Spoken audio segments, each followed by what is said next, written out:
ಹರೇ ಶ್ರೀನಿವಾಸ. ಹರಿ ಓಂ. ಸರಸ್ವತಿ ಶ್ರೀವಾರಿ ಚಾನಲ್ಗೆ ಸ್ವಾಗತ.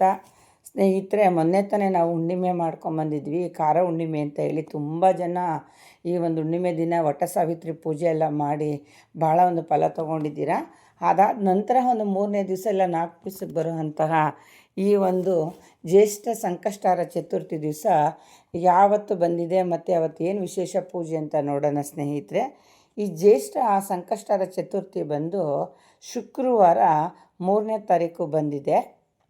ಈ ಜ್ಯೇಷ್ಠ ಸಂಕಷ್ಟಾರ ಚತುರ್ಥಿಗೆ ಕೃಷ್ಣ ಪಿಂಗಳ ಸಂಕಷ್ಟಾರ ಚತುರ್ಥಿ ಅಂತಲೂ ಕರೀತಾರೆ ಸ್ನೇಹಿತರೆ. ಈ ತಿಂಗಳಿಗೆ ಒಂದು ಸರಿ ಬರುವಂಥ ಈ ಸಂಕಷ್ಟಾರ ಚತುರ್ಥಿ ಮತ್ತು ವರ್ಷಕ್ಕೆ 12 ಸಂಕಷ್ಟಾರ ಚತುರ್ಥಿಲಿ ಒಂದೊಂದು ಸಂಕಷ್ಟಾರ ಚತುರ್ಥಿಗೂ ಒಂದೊಂದು ಶಕ್ತಿ, ಒಂದೊಂದು ಪೂಜೆ ಇದೆ ಸ್ನೇಹಿತರೆ.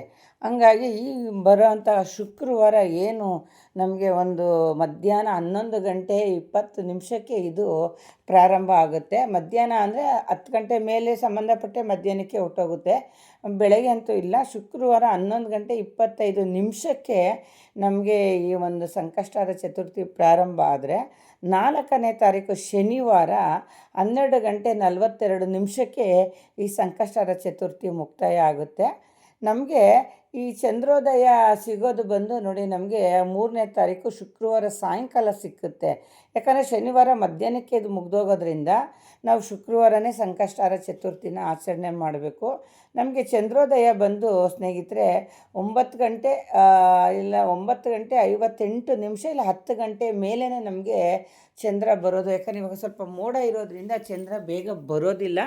ಚಂದ್ರನ ನೋಡಿ ಉಪವಾಸ ವ್ರತ ಮುರಿಬೇಕು ಅನ್ನೋರು, ಇದು ಶಿವನ ತಲೆ ಮೇಲಿರುವಂಥ ಚಂದ್ರನ ನೋಡಿಕೊಂಡು ಈ ಉಪವಾಸ ವ್ರತನ ಮುರಿಬೋದು ಸ್ನೇಹಿತರೆ. ಇಲ್ಲ ನಾವು ಕಾಯ್ತೀವಿ ಅನ್ನೋರು ಕೆಲವೊಂದು ಸರಿ ಲೇಟು, ಮೊನ್ನೆಲ್ಲ ಸ್ವಲ್ಪ ನಮ್ಮ ಕಡೆಯೆಲ್ಲ ಲೇಟೇ ಆಗೋಗ್ಬಿಡ್ತು. ನಾನೊಂದು 10:30 11 ಗಂಟೆ ತನಕನೂ ಕಾಯ್ದೆ, ಬರಲೇ ಇಲ್ಲ. ಸೊ ಹಂಗಾಗಿ ಚಂದ್ರೋದಯ ಆಗೋದೇ ನಮಗೆ ಇಲ್ಲಿ 10 ಗಂಟೆ ಮೇಲೆ ಆಗುತ್ತೆ ಸ್ನೇಹಿತರೆ. ಅದು ಶುಕ್ರವಾರನೇ ನೀವು ಆ ಚಂದ್ರನ ನೋಡಿ ಒಂದು ಪೂಜೆ ಮಾಡಿ ಅವ್ರಿಗೊಂದು ನಮಸ್ಕಾರ ಮಾಡಿಕೊಂಡು ಆನಂತರ ಮನೆಗೆ ಬಂದು ಮತ್ತೆ ಪೂಜೆ ಮಾಡಿ ನೀವು ಉಪವಾಸ ವ್ರತ ಮುರಿಬೇಕಾಗುತ್ತೆ.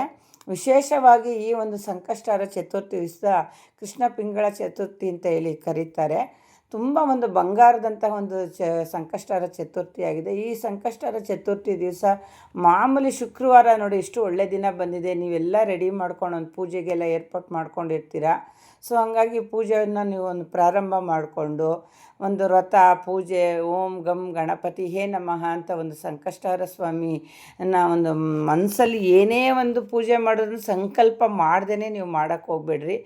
ಈಗ ತುಂಬ ಜನ ಈ ಒಂದು ಉಪವಾಸನ ಮಾಡ್ತಾಯಿದ್ದಾರೆ. ಮೊದಲಿಗೆ ಹೋಲಿಕೆ ಮಾಡಿಕೊಂಡ್ರೆ ಪ್ರತಿಯೊಬ್ಬರು ಸಂಕಷ್ಟಾರ ಚತುರ್ಥಿನ ಪೂಜೆ ಮಾಡಿ ಉಪವಾಸ ಇರ್ತಾರೆ. ಕೆಲವರು ಉಪವಾಸ ಇರೋಕ್ಕಾಗಲ್ಲ ಅನ್ನೋರು ಒನ್ ಟೈಮ್ ಆದರೂ ಆಗಲಿ ಪೂಜೆ ಮಾಡಿ ನಾವು ಖಾಲಿ ಹೊಟ್ಟೆಯಲ್ಲೇ ಪೂಜೆ ಮಾಡಬೇಕು ಅಂತ ಹೇಳಿ ಪೂಜೆ ಮಾಡ್ತಾರೆ. ಈ ಪೂಜೆಗೆ ಶ್ರೇಷ್ಠವಾದ ಹೂವು ಎಲ್ಲರಿಗೂ ಗೊತ್ತು ಸ್ನೇಹಿತರೆ, ಗರಿಕೆ ಪತ್ರೆ ಗೊತ್ತು, ಮತ್ತು ಬಿಳಿ ಎಕ್ಕದ ಹೂವಿನಿಂದ ಹಾರ ಮಾಡಾಕ್ತಾರೆ. ಮತ್ತು ದಾಸಿವಾಳ, ಪಾರಿಜಾತ ಈ ಥರ ಹೂವುಗಳಿಂದ ವಿಘ್ನೇಶ್ವರ ಸ್ವಾಮಿಗೆ ಒಂದು ಅಲಂಕಾರ ಮಾಡಿ, ನೀವೇನೋ ಒಂದು ನೈವೇದ್ಯಕ್ಕೆ ಮಾಡೋಕ್ಕಾಗಲಿಲ್ಲ ಅಂದರೆ ಒಂದು ಹಾಲನ್ನು ಇಟ್ಬಿಟ್ಟು ಆ ಸ್ವಾಮಿಗೆ ನೀವು ಒಂದು ಪೂಜೆ ಮಾಡ್ಬೋದು. ಇಲ್ಲಾಂದರೆ ಪಂಚಾಮೃತ ತುಂಬಾ ಪ್ರೀತಿಯಂತೆ ಗಣಪತಿಗೆ. ಬಾಳೆಹಣ್ಣು, ಮೊಸರು, ಸಕ್ಕರೆ, ದ್ರಾಕ್ಷಿ, ಗೋಡಂಬಿ, ಪಿಸ್ತಾ, ಬಾದಾಮಿ ಇವೆಲ್ಲ ಹಾಕ್ಬಿಟ್ಟು ಒಂದು ಬಟ್ಲಲ್ಲಿ ಮಿಕ್ಸ್ ಮಾಡಿಬಿಟ್ಟು ಆ ಸ್ವಾಮಿ ನೈವೇದ್ಯಕ್ಕಿಟ್ಟು ನೀವು ಸಹ ಮನೇಲಿರೋರೆಲ್ಲ ತಿನ್ಕೋಬೋದು ಸ್ನೇಹಿತರೆ. ಅಷ್ಟು ನೋಡಿ, ಪಂಚಾಮೃತ ಅಂದರೆ ಎಷ್ಟು ಇಂಪಾಗುತ್ತೆ ಕಿವಿ. ಹಾಗಾಗಿ ಈ ಒಂದು ಪಂಚಾಮೃತನ ಸ್ವಾಮಿಯವ್ರಿಗೆ ನೀವೊಂದು ನೈವೇದ್ಯಕ್ಕೆ ಇಡ್ಬೋದು. 108 ಸರಿ ನಾನು ಅವಲೇ ಹೇಳ್ಕೊಟ್ಟಂಗೆ ಗಣೇಶನ ಅಷ್ಟೋತ್ತರ ಹೇಳಿ ಇಲ್ಲ. ಸಂಕಷ್ಟಾರ ಸ್ವಾಮಿ ಚತುರ್ಥಿ ಬುಕ್ನ ಪ್ರತಿಯೊಬ್ಬರು ಮನೇಲಿ ಇಟ್ಕೊಂಡೇ ಇರೋರು ಇಡ್ತೀರಾ, ಇಟ್ಕೊಂಡಿಲ್ಲ ನಾವು ಅನ್ನೋರು ಓಂ ಗಂ ಗಣಪತಯೇ ನಮಃ ಅಂತ ಹೇಳಿ 108 ಸರಿ ನೀವು ಅದನ್ನ ಹೇಳ್ಕೊಳ್ತಾ ಒಂದೊಂದು ಮಂತ್ರಕ್ಕೂ ಒಂದೊಂದು ಗರಿಕೆ ಪತ್ರೆ, ಹೂವು, ಒಂದಿಷ್ಟು ಅಕ್ಷತೆ ಕಾಳನ್ನ ಆ ಸ್ವಾಮಿಗೆ ಅರ್ಪಿಸ್ತಾ ಬನ್ನಿ. ನಿಮ್ಮ ಕಷ್ಟ ಎಲ್ಲ ಪರಿಹಾರ ಆಗುತ್ತೆ. ನೆಮ್ಮದಿ ಶಾಂತಿ ಕೊಡೋ ಅಂಥ ಈ ಸಂಕಷ್ಟಾರ ಚತುರ್ಥಿ ದಿವಸ ಪ್ರತಿಯೊಬ್ಬರು ಒಗ್ಗಟ್ಟಾಗಿ ಮನೇಲಿ ಒಂದು ಗಲಾಟೆ ಗದ್ದಲ ಕೋಪ ತಾಪ ಇಲ್ಲದೇ ನೀವು ಭಾಳ ಒಂದು ಸಂತೋಷವಾಗಿ ಒಂದು ಆಚರಣೆ ಮಾಡಿ. ನೀವು ಶಕ್ತಿ ಇರೋರು ಲಾಡನ್ನ ತಂದಿಡ್ಬೋದಂತೆ. ನಾಳೆ ತುಂಬ ಒಳ್ಳೆಯದಂತೆ ಸಂಕಷ್ಟಾರ ಚತುರ್ಥಿ ದಿವಸ ಒಂದು ಲಾಡನ್ನು ತಗೊಬಂದು ಆ ಸ್ವಾಮಿ ನೈವೇದ್ಯಕ್ಕೆ ಇಡ್ಬೋದು. ಮಾಮೂಲಿ ಬಾಳೆಹಣ್ಣು, ಎಲೆ, ಅಡಿಕೆ ಪ್ರತಿಯೊಂದು ಸಂಕಷ್ಟಾರ ಚತುರ್ಥಿಯಲ್ಲೂ ಹೇಳ್ದಂತೆಯೇ ಅದೇ ಪೂಜೆ ಸಾಮಾನು ಅದೇ ನೈವೇದ್ಯನೇ ಇರುತ್ತೆ ಸ್ವಾಮಿಯವ್ರಿಗೆ. ವಿಶೇಷವಾಗಿ ಕಾಯಿ ಅಂತೂ ಹೊಡಿಲೇಬೇಕು. ಹಂಗಾಗಿ ತೆಂಗಿನಕಾಯಿನೆಲ್ಲ ಒಡೆದು ಮೋದಕ ಮಾಡಿ ನಾವು ಅಭ್ಯಾಸ ಇದೆ ತಿಂಗಳ ಅನ್ನೋರು ಖಂಡಿತ ಮೋದಕ ಮಾಡಿಡ್ಬೋದು. ಆಗಲ್ಲ ಅಂದಂಗೆ ನಾನು ಅವಲೇ ಹೇಳ್ದಂಗೆ ಹಾಲನ್ನು ಇಡಿ, ಇಲ್ಲ ಪಂಚಾಮೃತನ ಇಡಿ, ಇಲ್ಲಾಂದರೆ ಎಲೆ ಅಡಿಕೆ ಬಾಳೆಹಣ್ಣು, ಒಂದು ಕಾಯಿ ಮಾತ್ರ ಕಂಪಲ್ಸರಿಯಾಗಿ ನೀವು ಕಾಯಿ ಹೊಡಿಲೇಬೇಕು. ಹೊಡೆದ್ಬಿಟ್ಟು ಮನಸ್ಸಲ್ಲಿ ಒಂದು ಸಂಕಲ್ಪ ಮಾಡಿ ಅಷ್ಟೋತ್ತರ ಹೇಳೋದ್ರಿಂದ ಈ ಸಂಕಷ್ಟರ ಸ್ವಾಮಿ ಭಾಳನೇ ನಮ್ಮ ಕಷ್ಟನೆಲ್ಲ ಹೊಡಿತಾರೆ. ಅದರಲ್ಲೂ ಮದುವೆ ಆಗದೆ ಇರೋ ಮಕ್ಕಳು, ಮತ್ತು ಏನು ಕೆಲಸನೇ ಸಿಗ್ತಾನೆ ಇಲ್ಲ ಸ್ವಾಮಿ ಅಂತ ತುಂಬಾ ಕೊರಗ್ತಾರೆ ನೋಡಿ ಆದಮೇಲೆ. ಅವರು ಖಂಡಿತ ಅವತ್ತಿನ ದಿವಸ ಗಣಪತಿ ದೇವಸ್ಥಾನಕ್ಕೆ ಕಡಲೆಕಾಳನ್ನ 9 ವಾರ ಇಲ್ಲ 16 ವಾರ ಈ ಥರ ಒಂದು ಸಂಕಲ್ಪ ಮಾಡಿ ನೀವು ಹಾಕಿ ನೋಡಿ, ನಿಮ್ಮ ಕೆಲಸ ಹಾಗೇ ಆಗುತ್ತೆ ಸ್ನೇಹಿತರೆ. ಅಷ್ಟು ಒಂದು ಪವರ್ಫುಲ್ ಇದೆ ಕಡಲೆಕಾಳು ಹಾರಕ್ಕೂ ಮತ್ತು ಗಣೇಶನಿಗೂ. ಕಡಲೆಕಾಳ ಹಾರನ ಹಾಕೋದ್ರಿಂದ ಶೀಘ್ರವಾಗಿ ನಿಮಗೆ ಕೆಲಸ ಸಿಕ್ಕುತ್ತೆ. ಈ ಒಂದು ಸಂಕಷ್ಟರ ಚತುರ್ಥಿ ದಿವಸದಿಂದನೇ ನೀವು ಪ್ರಾರಂಭ ಮಾಡ್ಕೊಳ್ಳಿ. ಮುಡುಪು ಕಟ್ಟೋ ಅಂಥವ್ರು ಮೊದಲಿಂದ ಯಾರೂ ಮುಡುಪುಗಳನ್ನ ಕಟ್ಕೊಳ್ತಾ ಬಂದಿರಲಿಲ್ಲ. ಕಟ್ಟೋ ಅಂಥ ಸಂಪ್ರದಾಯ ಇದ್ದವರು ಮುಡುಪನ್ನ ಕಟ್ಟಿ, ನಾವು ಕಟ್ಟೋ ಸಂಪ್ರದಾಯ ಇಲ್ಲ ಅನ್ನೋರು ಏನೂ ತಲೆ ಕೆಡಿಸ್ಕೊಬೇಡಿ. ಉಪವಾಸ ಇದ್ದು ಸಂಜೆ ಗುಡಿಗೆ ಹೋಗಿ ಬಂದು, ಶಿವನ ಗುಡಿಲಿ ವಿಘ್ನೇಶ್ವರ ಇದ್ದೇ ಇರ್ತಾನೆ, ಶಿವನ ದರ್ಶನ ಮಾಡಿ ಭಾಳ ಒಳ್ಳೆಯದು. ಯಾಕಂದರೆ ಶಿವನ ತಲೆಯಲ್ಲಿ ಚಂದ್ರ ಇರ್ತಾನೆ. ಹಂಗಾಗಿ ಶಿವ ಪಾರ್ವತಿಯ ಆಶೀರ್ವಾದ ನಮ್ಗೆ ಸದಾ ಇರುತ್ತೆ. ಹಂಗಾಗಿ ಗುಡಿಗೆ ಹೋಗಿ ಬಂದು ಅಲ್ಲಿ ಪೂಜೆ ಎಲ್ಲ ಮಾಡ್ಕೊಂಬಂದ ನಂತರ ಮನೆಯಲ್ಲಿ ಒಂದು ಬೆಲ್ಲದಿಂದ ಆರತಿ ಮಾಡಿ, ನೀವು ಗಣಪತಿಗೆ ಬೆಲ್ಲದ ಆರತಿ ಮಾಡಿದ ನಂತರ ನೀವು ಚಂದ್ರನ ನೋಡಿ ಆ ನಂತರ ನೀವು ಉಪವಾಸ ವ್ರತನ ಮುಗಿಬೋದು. ಇಲ್ಲಾಂದರೆ ಬೆಳಗ್ಗೆ ಇದ್ದು ನಾವು ನಾಳೆ ಬೆಳಗ್ಗೆನೇ ಸೂರ್ಯೋದಯದ ನಂತರ ನಾವು ಪೂಜೆ ಮಾಡಿ ಊಟ ಮಾಡ್ತೀವಿ ಅನ್ನೋರು ಆ ಥರನೂ ಮಾಡ್ಕೋಬೋದು. ಇದು ನಿಮ್ಮ ಯಥಾಯಥ ಶಕ್ತಿಗೆ ನಿಮ್ಮ ಅನುಸಾರವಾಗಿ ಬಿಟ್ಟಿರೋ ಅಂಥದ್ದು. ಹಂಗಾಗಿ ತೀರಾ ವಯಸ್ಸಾದವರು ನಮ್ಮ ಕೈಲಿ ಆಗೋದಿಲ್ಲ, ಈ BP ಶುಗರ್ ಇರೋರಿಗೆ ಭಾಳ ಸುಸ್ತಾಗ್ಬಿಡ್ತಾರೆ.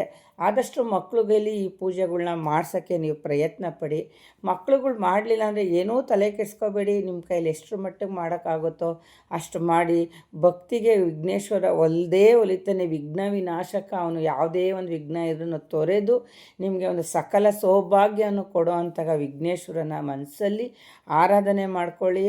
ಎಲ್ಲರಿಗೂ ಒಳ್ಳೆಯದಾಗಲಿ. ಈ ಜ್ಯೇಷ್ಠ ಮಾಸದಲ್ಲಿ ಬಂದಿರೋ ಅಂತಹ ಜ್ಯೇಷ್ಠ ಸಂಕಷ್ಟರ ಚತುರ್ಥಿ ಮತ್ತು ಕೃಷ್ಣ ಪಿಂಗಳ ಏನು ಚತುರ್ಥಿ ಅಂತ ಕರಿತೀವಿ, ಎಲ್ಲರಿಗೂ ಒಂದು ಸೌಭಾಗ್ಯ ಕೊಟ್ಟು ಕಾಪಾಡಲಿ. ವಿದ್ಯೆ ಬುದ್ಧಿ ಆರೋಗ್ಯ ಆಯುಷನ್ನು ಕೊಟ್ಟು ಆದಷ್ಟು ಓದೋ ಅಂಥ ಮಕ್ಳುಗಳ ಕೈಲಿ ಪೂಜೆ ಮಾಡಿಸಿ. ಮತ್ತು ಕೆಂಪು ಅಕ್ಷತೆ ಕಾಳನ್ನೇ ನೀವು ಆ ಸ್ವಾಮಿಗೆ ಅರ್ಪಿಸ್ಬೇಕು ಸ್ನೇಹಿತರೆ. ಮತ್ತು ಮನೆ ಮುಂದೆ ಆಡೋವಂಥ ಮಕ್ಳುಗಳಿಗೆ ಯಾವತ್ತು ನಿಮ್ಮ ಕೈಯಿಂದ ಒಂದು ಚಾಕ್ಲೇಟೋ ಬಿಸ್ಕೆಟೋ ಒಂದು ಸಿಹಿ ಪದಾರ್ಥನ ಆ ಮಕ್ಕಳನ್ನ ನಾವು ದೇವರು ಅಂತ ಆರಾಧನೆ ಮಾಡ್ತೀವಿ. ಹಂಗಾಗಿ ಮತ್ತು ತೀರಾ ವಯಸ್ಸಾದವರು ಹತ್ರ ಯಾರನ್ನು ಕಂಡ್ರೆ ಅಂಥವ್ರಿಗೆ ಸ್ವಲ್ಪ ನೀವು ಒಂದು ತಿಂಡಿ ಸಹಾಯನ, ಒಂದು ಊಟ ಸಹಾಯನ ಮಾಡಿ. ಯಾಕಂದರೆ ಎಂಥವ್ರಿಗೂ ಸಂಕಷ್ಟ ಅನ್ನೋದು ಪರಿಹಾರ ಆಗಬೇಕು. ನಮಗೆಲ್ಲ ಕೊಟ್ಟರು ನಾವು ವ್ರತ ಪೂಜೆ ಮಾಡ್ತೀವಿ. ಪಾಪ ಕೆಲವ್ರಿಗೆ ಏನೂ ಇರೋಲ್ಲ, ಅಂಥವ್ರ ಕಷ್ಟನ ದೇವರು ನಮ್ಮ ಮುಖಾಂತರನ ಅವ್ರನ್ನ ತೀರಿಸ್ತಾನಲ್ವ. ಹಂಗಾಗಿ ಅವ್ರಿಗೊಂದು ಸಂಕಷ್ಟದಲ್ಲಿ ಒಂದು ಊಟಕ್ಕೆ ತೊಂದರೆ ಇರ್ಬೋದು, ಬಟ್ಟೆಗೆ ತೊಂದರೆ ಇರ್ಬೋದು, ಅವ್ರುಗಳ್ಗೆ ನೀವು ಒಂದು ಸ್ವಲ್ಪ ದಾನ ಧರ್ಮ ಮಾಡಿ ಮಕ್ಳುಗಳಿಗೆ ಒಂದು ಸಿಹಿ ಹಂಚೋದ್ರಿಂದ ದೇವರ ಆಶೀರ್ವಾದನೇ ನಮಗೆ ಸಿಗುತ್ತೆ ಸ್ನೇಹಿತರೆ. ಪ್ರತಿಯೊಬ್ಬ ಶ್ರೀಮಂತನಿಂದ ಬಡವರಿಂದ ಪ್ರತಿಯೊಬ್ಬರಿಗೂ ಕಷ್ಟ ಅನ್ನೋದು ಇದ್ದೇ ಇರುತ್ತೆ. ಅದನ್ನೆಲ್ಲ ಹೊಡಿಬೇಕು ಅಂದರೆ ಈ ಸಂಕಷ್ಟರ ಚತುರ್ಥಿ ದಿನ ಆ ಸ್ವಾಮಿನ ಆರಾಧನೆ ಪೂಜೆ ಭಕ್ತಿಯಿಂದ ನೀವು ಮಾಡಿ. ಮತ್ತು ಒಂದು ಮಂತ್ರ ಮನೇಲಿ ದಿನಾ ಹೇಳ್ಕೊಳ್ತಾ ಬನ್ನಿ. ಈಗೆಲ್ಲ ಮಾಡೋದ್ರಿಂದ ಎಷ್ಟೋ ನೆಗೆಟಿವ್ ಆಚೆ ಹೋಗುತ್ತೆ, ನಮಗೆಲ್ಲ ಒಳ್ಳೆಯದಾಗುತ್ತೆ ಸ್ನೇಹಿತರೆ. ನನ್ನ ವಿಡಿಯೋ ನಿಮಗೆಲ್ಲ ಇಷ್ಟ ಆಗಿದರೆ ದಯವಿಟ್ಟು ಸಬ್ಸ್ಕ್ರೈಬ್ ಆಗಿ, ಲೈಕ್ ಮಾಡಿ, ಶೇರ್ ಮಾಡಿ, ಸಪೋರ್ಟ್ ಮಾಡಿ. ಪ್ರತಿಯೊಬ್ಬರಿಗೂ ಕಷ್ಟ ಅನ್ನೋದು ಇದ್ದೇ ಇರುತ್ತೆ. ಜನನ ಹತ್ರ ಹೇಳ್ಕೊಳಕ್ಕಾಗದೇ ಇದ್ದರೂ ಆ ಭಗವಂತನ ಹತ್ರ ನಮ್ಮ ಕಷ್ಟಗಳನ್ನ ಹೇಳ್ಕೊಂಡು ಸಂಕಷ್ಟನೆಲ್ಲ ಪರಿಹಾರ ಮಾಡ್ಕೊಳ್ಳೋಣ ಅಂತ ನಾನು ಹೇಳ್ತೀನಿ. ಎಲ್ಲರೂ ಈ ವಿಘ್ನೇಶ್ವರನ ಆರಾಧನೆ ಮಾಡಿ. ಏನು ಜ್ಯೇಷ್ಠ ಸಂಕಷ್ಟರ ಚತುರ್ಥಿ ದಿವಸ ಎಲ್ಲರಿಗೂ ಒಳ್ಳೆಯದಾಗಲಿ. ಮತ್ತು ಇಂಥ ವಿಶೇಷ ದಿನಗಳಲ್ಲಿ ಯಾರೂ ಮನೇಲಿ ಒಂದು ನಾನ್ ವೆಜ್ ಮಾಡೋ ಅಂಥವ್ರು ಮಾಡಬೇಡಿ. ಒಂದು ಮೊಟ್ಟೆನೂ ಬೇಯಿಸ್ಬೇಡಿ, ಹುಟ್ಟು ದರಿದ್ರ ಬಂದುಬಿಡುತ್ತೆ. ಒಂದು ದಿವಸ ಬಿಡೋದ್ರಿಂದ ಏನೂ ತಪ್ಪಾಗೋದಿಲ್ಲ. ಆ ವಿಘ್ನೇಶ್ವರನ ಒಂದು ಭಕ್ತಿ ಶ್ರದ್ಧೆ ಮೈಲ್ಗೆಯಿಂದ ಆರಾಧನೆ ಮಾಡಿ. ಮಾಂಸಾಹಾರ ಮಾತ್ರ ಅವತ್ತು ಸೇವನೆ ಮಾಡಬೇಡಿ ಸ್ನೇಹಿತರೆ. ಎಲ್ಲರಿಗೂ ಈ ನನ್ನ ವಿಡಿಯೋ ಇಷ್ಟ ಆಗಿದೆ ದಯವಿಟ್ಟು ಸಬ್ಸ್ಕ್ರೈಬ್ ಮಾಡಿ, ಲೈಕ್ ಮಾಡಿ, ಶೇರ್ ಮಾಡಿ. ಹರಿ ಓಂ.